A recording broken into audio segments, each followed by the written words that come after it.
Protest marches, counter demonstrations, clash with Klan and SCLC members. Many never knew or perhaps have forgotten the hot summer of 1978 that changed Decatur, Alabama. Following the arrest of a 25-year-old intellectually disabled man, the deadly virus of racism reached an epidemic proportion, exposing every section of the city and surrounding areas.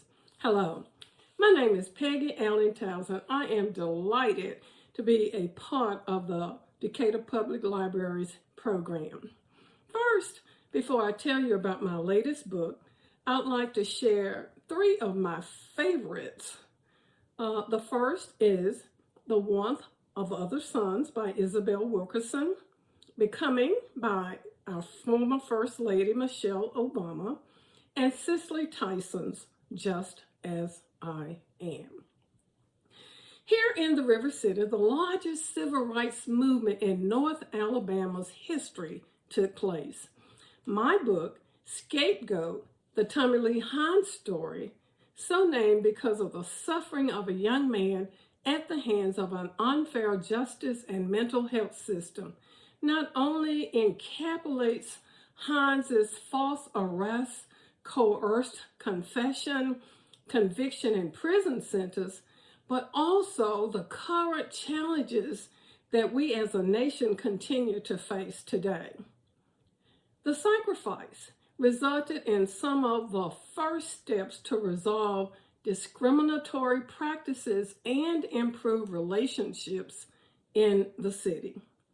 While this suspenseful narrative explores racial inequities, a mix of escalated contentions and outside interference, Scapegoat also highlights people who displayed incredible courage to confront racism, to stand and be a voice against one of the most egregious acts of injustice. Well, what inspired me to write this book? It was time. After 42 years, it was time for us to tell this story. And I say us because the book is a talking point for many who live this moment. My hope is that future generations know that this story, that they know that we were fighting for injustice before the Black Lives Movement came along. My prayer is that in a positive way, that we are able to seize the moment to commit ourselves to step up and stand up for justice, and that we will be inspired on our journey to leave this world a better place than we found it. Well, let's take a look inside Scapegoat. Reports of several assaults had paralyzed the town with fear. On May 23, 1978, a call came into dispatch. A black man is peeping in our window. Officers rushed to the scene, and after a search, a suspect was located at a nearby business. After being identified as the peeper, the man was hauled away to jail and charged with 3 counts of interracial rape and a robbery. Did they have the wrong person? Could Tommy Lee Hines understand Miranda rights? With the mental capacity of a 6-year-old, he couldn't read, recite the alphabets, count to 10, identify coins, or even say the days of the week in sequence.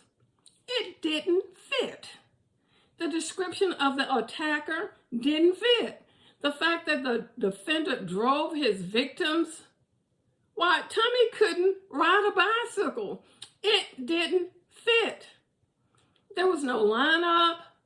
The assailant's face was covered, and one of the victims in the preliminary hearing said she couldn't identify him as her attacker. It didn't fit.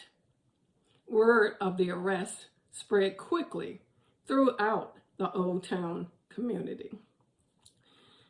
What message is in Scapegoat? One that stood out to me was that ordinary people unite to answer the call for justice, much like the unity that we saw during the George Floyd, Breonna Taylor, and countless others movements. After Tommy Hines' arrest, the call for justice grew louder. Community meetings were held. The Southern Christian Leadership Conference, SCLC, that was founded by Dr. Martin Luther King, was contacted. Reverend R.B. Cotton Reader, a field rep, was sent. Henry Mims, a Huntsville attorney, had been retained for Hines' defense. A week after the arrest, the Decatur Daily's headlines read, "Some 500 blacks protest the arrest of retarded man in march to City Hall Monday." Nothing ever had happened in Decatur's history as this before.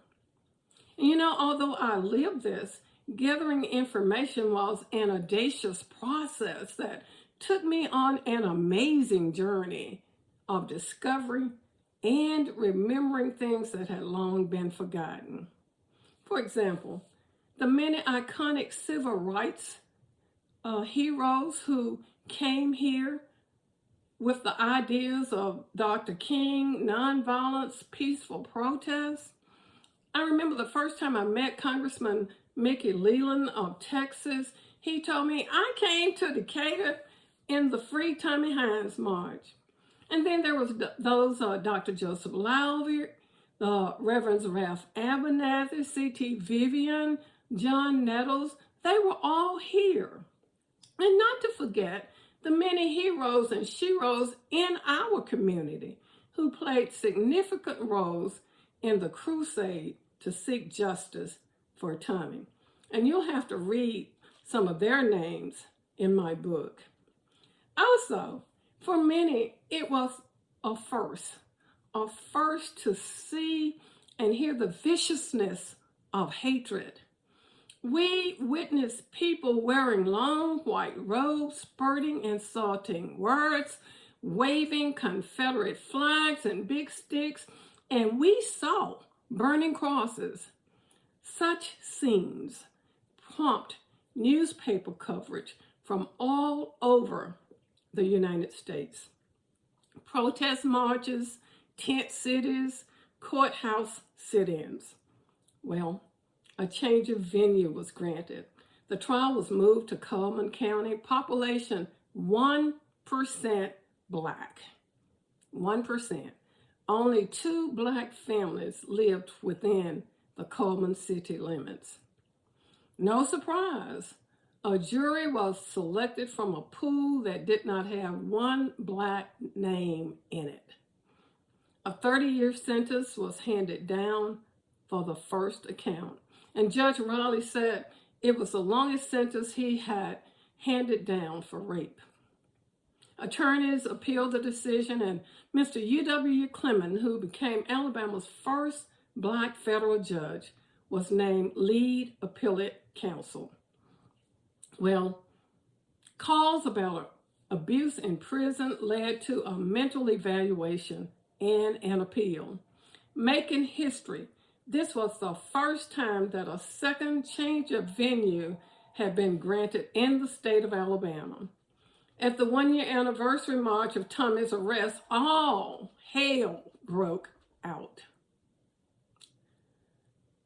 The marchers and Klan clashed. Shots fired. People scurried, were injured.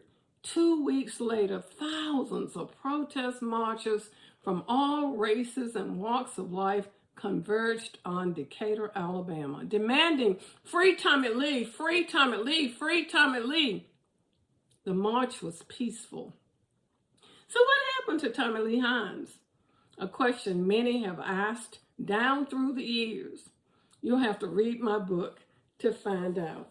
Scapegoat, the Tommy Lee Hines story, is available at Second Read Bookstore on 2nd Avenue, Decatur, Alabama, and can also be obtained from Author House, Amazon, and any other online bookstores. Remember, when you read the book, please write a review at Amazon. Thank you.